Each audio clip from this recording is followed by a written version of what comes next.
движения отточены до автоматизма. Совершать каждое из них приходится, находясь под водой. Так, языком тела спортсменам удается выразить весь спектр чувств. Номер синхронистки Дианы Онкис посвящен борьбе с самим собой. Казань принимает очень классно, очень креативно, могу сказать. Ну, конечно же, когда приезжаешь в Казань, тут команды России, ведущие спортсмены мира. Среди них звезда нашей сборной, трехкратная олимпийская чемпионка Светлана Колесниченко. Сегодня она побила личный рекорд и показала лучший результат игр БРИКС. Общий итог более 313 баллов. Это первое золото чемпионата. Total score is 313. Казань всегда для нас уже как второй родной дом стал, поэтому всегда приятно возвращаться в Казань вновь, и в Олимпийской деревне царит такая невероятная атмосфера. Я была на универсиаде в 2013 году, и я как будто окунулась снова в универсиаду. Правда, это здорово. Второе золото нашей сборной принес синхронист Александр Мальцев. Специально к играм он приготовил нестандартную для себя программу. Говорит, воплотить ее в жизнь помогла поддержка болельщиков. Очень понравилось то, что на играх БРИКС было больше количество болельщиков, чем вот мы видели на последних соревнованиях на чемпионате России. И это прям придало намного больше сил, уверенности.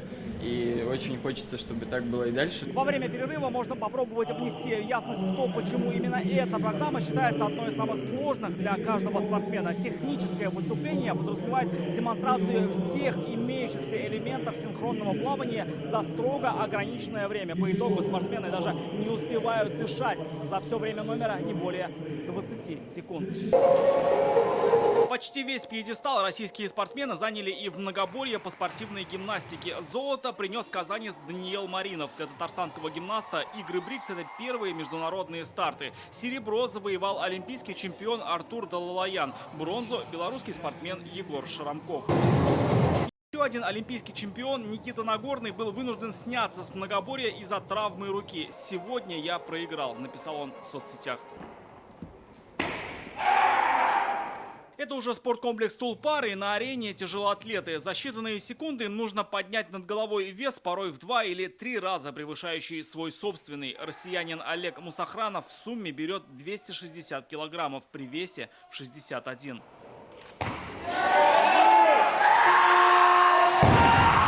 Член сборной Пакистана Хайдар Султан поднимает на килограмм больше. Удержать такую массу удается с трудом, но это уже победа.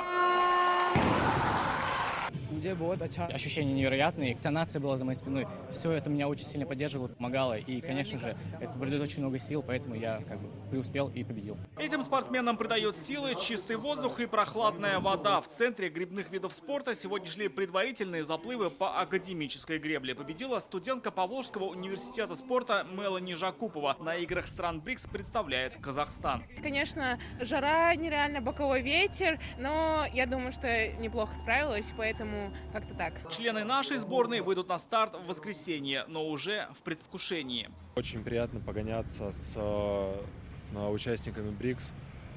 Для меня это, наверное, первый международный старт за последние года. Действительно серьезно. По словам спортсменов, игры БРИКС – это возможность увидеть почти весь мир у себя дома. В 2014 году проходил первенство мира. Я здесь присутствовал на соревнованиях. Ну и в целом мне Казань нравится, здесь очень красиво. Это мой дебют и прекрасная возможность попробовать свои силы на таком чемпионате. Я довольно молод, 2006 года рождения. Даже если не стану победителем, будет не так обидно. Красивая страна, прекрасный бассейн и сама состязательная площадка. Хорошие соревнования. Да и Казань тоже порадовала. Я много слышала о вашем городе от друзей, которые были здесь в 2015-м на чемпионате мира. Лично меня впечатлила архитектура. Тем временем зрителей впечатляет зрелищность номеров и уровень подготовки к играм. Впереди еще 1,5 недели борьбы. Рамиль Шайдуллин, Данил Филатов, ТНВ, Казань.